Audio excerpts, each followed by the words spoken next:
Systems of equations. What does that even mean?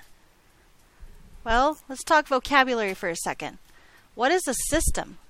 What's a circulatory system? It's in your body. It's how your blood through your body. Like, are there different parts of the system? What are they? Your veins, your heart, arteries, capillaries, blood itself, right? So it's a bunch of things that work together to get the blood all to the rest of your body, right?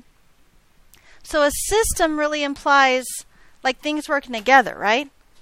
Well, what does equations imply? It implies more than one, doesn't it? Okay, more than one equation. So a system of equations then is what? More than one equations that work together, right? So here's the system that we're going to talk about today. Okay, how many variables does this system have? 2 variables. It has an x and it has a y. I know that there are 4 different variables written up here, but really 2 of them are the same and 2 of them are the same. Are you okay with that? If you have 2 variables, how many equations at the very least must you have to solve the system? 2, right? So if I had 5 variables, how many equations would I need? 5, right? Is everybody okay with that? However many variables I need at least that many equations to solve the system. Okay? So when you were in Algebra 1, you talked about 3 different ways to solve this system. And we're going to go back over all 3 of those ways today. You ready? Okay, the first way, number 1, was by graphing. Does anybody remember that? No? Okay, well that's all right. We have calculators. Yay! In Algebra 1, you took a lot of time and you graphed a bunch of these by hand. We don't have that kind of time in Algebra 2, so I'm hoping you remember that. If not, that needs to be something that you come in for tutorials either before or after school and we talk about. You okay with that? Okay, so I'm going to zoom in for just a second so we can remember what we do on our graph. Okay? I went to Home and a new document. What do I need? I need a graph, right? So I can either press the number 2 or I can arrow down to number 2 and press enter. Either way I can get there. Okay? Now, can I put these 2 equations in right exactly as they are into my calculator? Well, you actually can. Okay? But if we do that, we can't do what we need to do next. Okay? So, just trying to be honest with you, you can put them in like this, but we really can't do what we need to do next after that. So, what do we need to do first before we start messing with our calculator, even though I already turned mine on and everything? Yeah, we need to get these in slope-intercept form, don't we? Okay? Remember slope-intercept form? Somebody tell me what slope-intercept form is? So, y equals mx plus b, right? Well, that's important because what variable is isolated? The y. The y is isolated. So I have to get the y by itself before I can really do anything but graphing-wise to these equations, don't I? Okay? So let's just look at the first equation. How am I going to get y by itself in this equation? The first step to getting y by itself is what? Let's subtract 2x from both sides. If I subtract 2x from both sides, I get 3y equals what?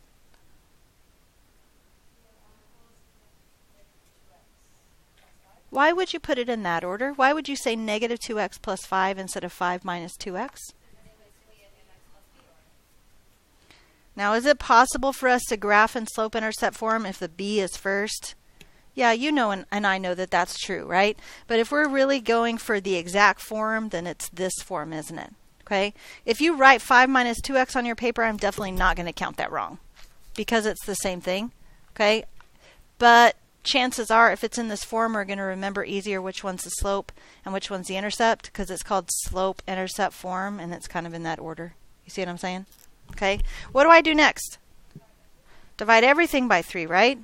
Now here's the fun part. Do you want to deal with fractions? Yeah, neither do I. We don't like them, right? They're our friends. You guys know that. They're our friends. But They're the friends that we don't always want around, right? Okay. So here's the fun part with these calculators. I can put it in exactly like that and not even really have to mess with it. I know that's one big fraction, but it's not 2/3 and it's not 5/3. Okay? So in our calculator, let's go ahead and put that first one in. Y equals, do you guys know how to make a fraction like that? You okay with that? Control divide. Do you remember that? So I'm going to put in -2x plus 5 and then over 3. Yay! I got a line. Now you know and I know that if we were graphing this, we'd go up 5/3, which is 1 2/3, and then from that point I'd I'd fall 2 and run to the right 3. So I go up 1 2/3 and fall 2, run to the right 3, fall 2, run to the right 3. Is everybody okay with that? I could also rise 2 and run to the left 3. So that's the first one. How do I get the second one in slope-intercept form? If I subtract x from both sides, I get y equals -x plus 2. Now, discuss with me real fast, discuss with your table real fast, like in 10 seconds, how you would graph this line by hand. Mark it, set, go.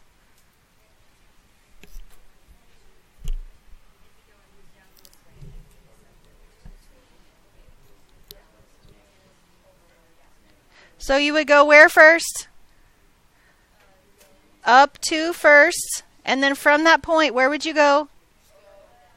Down 1, right 1, down 1, right 1, down 1, right 1. Or from this point, you could go up 1, left 1, up 1, left 1. You're okay with that? Let's see if the calculator knows that. Uh-oh. Where am I going to put it in? How do I get the entry line up if it's not up? Do you remember? Tab. Yep, you just have to hit tab. Okay? -x plus 2. Oh, can I show you something real fast? Okay. -x plus 2. Oh, that's cool. It doesn't always work. What did I put in? Oh, it changed it. Did you see that? Did you see that I put in a -x plus 2? Calculator doesn't usually like that. Okay, so just be careful with that. -x plus 2 happened to work this time. Okay. So now what? Now I have them both graphed. What am I looking for? The intersection. I'm looking, and what kind of intersection is it? Where is it, first of all? Like right there, right? What am I looking for? I'm looking for the intersection, but what is that exact place called? A point, right? It's called a point. Okay? So we're looking for the point of intersection. I know that sounds silly, but it's going to be important. Okay? How do I write that answer? Wait, can we just guess? Is it okay if we just guess? I mean, come on. It's probably fine, right? No, you guys know better than that, right? So let's make the calculator tell us exactly where it is. Menu. You could go on the table. Okay, and on this particular problem, you absolutely could go on the table because I know what the answer is and I know it shows up on the table. But if it's like a fraction or a decimal, sometimes it won't show up on the table. But that's a very good point to think about. Okay, so first I hit menu and then analyze. Oh, look at number 4. Aw, so nice. Intersection is what I'm looking for. I'm looking for the intersection. Okay, now. Do you see the dotted line that popped up on my screen? Look down here where it says in the bottom left-hand corner. What does it say? Lower bound. That means I need to put this dotted line on the left-hand side of my intersection. Is it already there? Mine is. Is yours? If it's not, use the touchpad right here and move it around until it's on the left side of the intersection. Okay? It doesn't have to be like exactly on the left-hand side, just somewhere on the left. And then use that middle click button right here. Click. Now, did the line change? The line didn't change, but look what changed. Now it says upper bound. Where does that need to be? It needs to be on the right-hand side. Now watch. I want everybody watching the screen. Okay? When I slowly move my line past that oh, did you see it pop up already? I haven't even clicked anything. I just moved it over there. And look what happened. It's right there. If I click it, it's there for sure. Now this one's probably okay, but other situations, other times, you might not be able to read it very well. So let me make sure you know this. I'm going to scoot my cursor until I see the little hand. See the little hand like this? It's like a little Lego hand, right? If I press Control and then that middle click, look what it did. It grabbed it. And then I can just slide it over here so I can see it easier. Okay? So what is my answer to this system of equations? 1, 1. That means if I put a 1 in here and a 1 in here, I should get a 5. Well, what's 2 times 1? 2. What's 3 times 1? 3. What's 2 plus 3? Does that work? Okay, what about this one? What's 1 plus 1? Does that work? What if it just works for 1? That's not the solution, isn't it? It's a point somewhere on that particular line. Like if it was this point right here, it would work for that blue line, wouldn't it? But would it work for the red line? No, it's not. It's not on the same place. Okay? This is my solution. That was the first way you learned to solve system of equations. The second way you learned, it's called substitution. Like if I get sick or my kid gets sick, who comes here? Oh, a substitute, right? Is she me? No. Sometimes it's a he. That's definitely not me, right? But it's somebody who kind of takes my place until either I can get better or my kid can get better, right? And then I can come back. That's kind of what we're doing here. We're substituting something for something else. Now here's the deal. We're going to just use this same system of equations. Because sometimes you guys get so worried about the answer that that's all you focus on. And right now, I need you to make sure you remember the steps. Are you okay with that? So I'm going to rewrite the problem. 2x plus 3y equals 5. And x plus y equals 2. That's our system. Okay? So let's solve this by substitution. Well, I like to think of it like this. Because a lot of times I remember stuff better if it's not math. If I could just remember, like, associate it with something else I know. Have you ever been around when, like, a whole bunch of puppies were born? And you have all those little baby puppies and they're so adorable. And then there's that one who came last. And he's probably almost always the most adorable, right? He's a little runt of the litter, okay? He's the smallest. Sometimes he's alone and then you feel sad and cry. Not that that's ever happened. I'm just saying, okay? So let's think about these variables up here like the runts. Like if we were talking about a runt. Which one do you think would be a runt? Either the x or the y, right? Not this x, not this y, because why? They have multipliers, right? They have multipliers. What if this said x minus y? Which one would be the runt? Just the y. Excuse me, just the x, not the y. The y is negative. I don't want to deal with a negative if I don't have to. I want the smallest positive one that I can find. Now, if there's not a positive one, I'd rather take a negative one than a number that's being multiplied by something else. Fair? So in this particular problem, I would choose either this variable or this variable to solve for. Which one would you like to choose? The x. Okay. Why am I choosing the x? No. Why am I choosing specifically the x in this problem? Because she said. I could choose the x or the y. I'm choosing the x because she said. Okay? So if I'm going to isolate the x, how do I get the x by itself? If I subtract y from both sides, I get x equals 2 minus y. Now I'm already seeing some freaked out looks. Because it's what? Not in slope-intercept form or what? Are we allowed to put numbers before variables?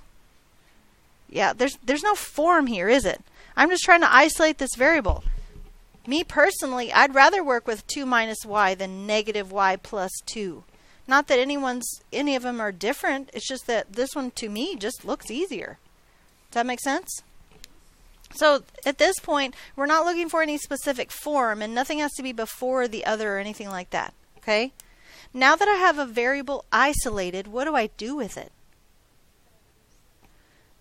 I substitute it back in. Okay? I can't tell you how many times people want to take it and put it right here.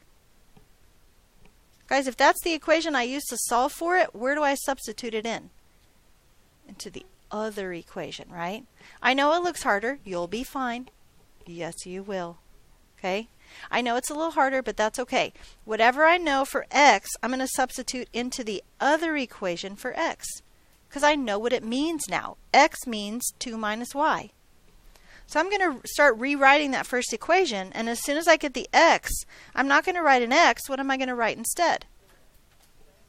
2 minus y. Yes, sir. Did you have a question? Okay. Plus 3y equals 5. You okay with that so far? So what was the verb that I just used? Yeah, substitution, right? I substituted a value that I know for x in for x in the other equation. You okay with that? Well, now what do I do with this? I solve it, right? So distribute property. 2 times 2? 4. 2 times negative y. Negative 2y plus 3y equals 5. Yeah, we got to make sure we're careful with our signs, don't we? Okay? Dr. Miller, who was one of my professors at Hardin-Simmons, he would always get on my case because I would always miss my signs. Okay? So it's not just you. I do it too. Okay? So I have to really concentrate on that, so I want you to work on that as well. Okay? Now what? I can combine the y's. They're on the same side of the equal sign, so I just combine them just like they are, right? What's negative 2y plus 3y? Y. So 4 plus y equals 5. Subtract 4, because our goal is to get that y by itself, right? Y equals 1. Yes, we're done! What?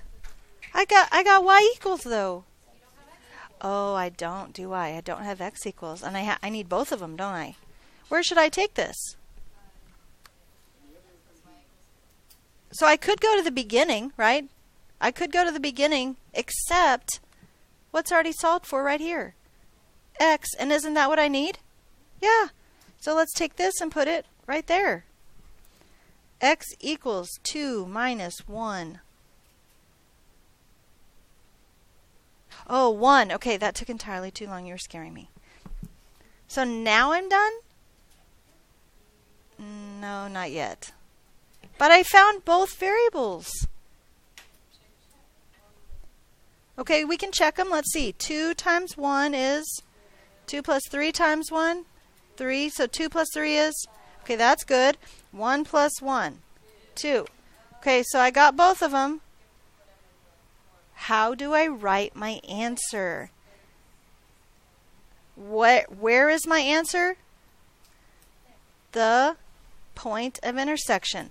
Even though we didn't graph it to solve it, isn't that what we're still looking for? Aren't we still looking for the point of intersection? Then I have to write my answer as a point of intersection. What's this called? Do you remember? It's a point. What else is it called? A plot. Yeah, that's fine. How about, you want me to tell you? That's super close. Ordered pair. You remember that? Ordered pair. Okay? This is called an ordered pair. Any questions? So, we did graphing. We used the calculator for that, right? And we wrote our answer as a point. Then we did substitution. We substituted for one variable, plug it into the other equation to find the variable, and then solve for the other one. The last one,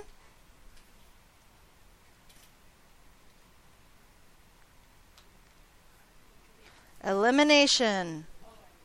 Elimination does not always have to do the same thing as assassination. We're not trying to kill anyone here. We're trying to eliminate a variable. Okay?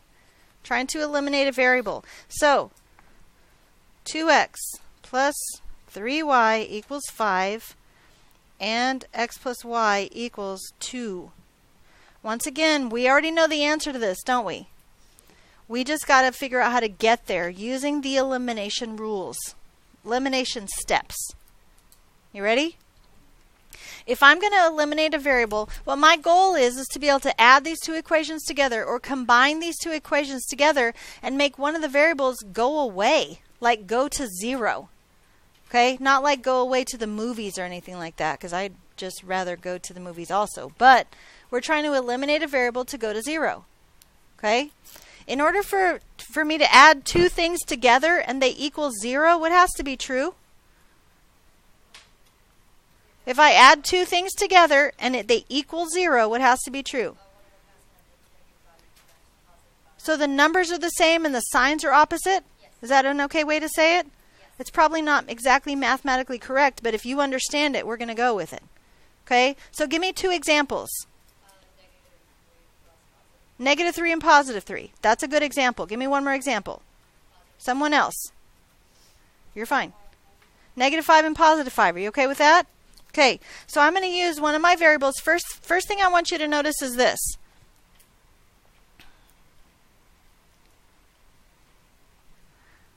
Do you notice what's in this column? The x's. Do you notice what's in this column? The y's. What's in this column? Equals, and then this column. The constants, right? The numbers. This is called standard form of a linear function. ax plus by equals c. If we're going to do elimination, it has to be in this order for it to work. X's, Y's equaling the constants. You okay with that? Some of the ones on your homework tonight are not in this order, and before you can start doing the problem, you have to get it in standard form. Okay? So, now, back to our discussion. I've got to get opposites. Do you want to try to eliminate the 2, or do you want to try to eliminate the 3? Does it matter? No, it does not matter. Okay? Some people will eliminate the 2's because the 2 is smaller. Some people will eliminate 3 because they like the number 3. Doesn't matter. Which one do you want to choose? X or Y? X. Okay, if we're going to eliminate X and this is a 2X, what do I need? If I have a 2X, I need a -2X. Am I allowed to just make this become a -2x? If I multiply the entire equation, I can't just multiply the x. I have to multiply everything times -2 times -2 times -2. And if I do that, then I haven't changed the value of that equation, have I? So I'm going to rewrite it. I'm going to do that multiplication. I'm going to write it over here beside it. Are you okay with that? So I have -2x minus 2y equals -4. And then just for nice and neat sake, I'm going to rewrite the top one right above it. What's going to happen if I combine these right now? I have a 2x and a -2x. Have I successfully eliminated a variable? Yes, then let's do it. 2x minus 2x. 0. 3y minus 2y. Y. 5 minus 4. Wow. Did that seem a lot shorter to you? Okay. If it didn't, that's fine. Okay. Now I'm done? Oh yeah, I forgot about x. Where should I get x? Oh, so I can like substitute it? Should I choose the top equation or the bottom equation? Will I get the right answer either way? Yes, but I'm going to choose the bottom because it's easier. Yeah. X plus 1 equals 2. Hopefully that's something we can figure out in our head. Otherwise we can show our steps and get x equals 1. Now what should I do? Oh, I should check it, right? Okay, so do we really need to check this problem? We've done it twice now. We know it's the right answer. Okay, but I just want you to think of that in your head. Once you get the answer, go ahead and check it. 2 plus 3 is 5. 1 plus 1 is 2. Okay, good. And now I have one more step. Yeah, I have to write my answer, right? Almost the only time we're not going to write our answer like this is if we're doing a word problem. Because if we get our answer as 2 dogs and 3 cats, how does writing 2, 3 make any sense? I'm trying to answer a question about dogs and cats. I don't need 2, 3. I need 2 dogs and 3 cats. Does that make sense? Okay. Graphing, substitution, elimination. Do you remember these now? Okay. At least have a little bit better memory of it from when I first said it. Okay. I'm going to pass out your worksheets and tell you what problems to do, and we'll go from there. Okay?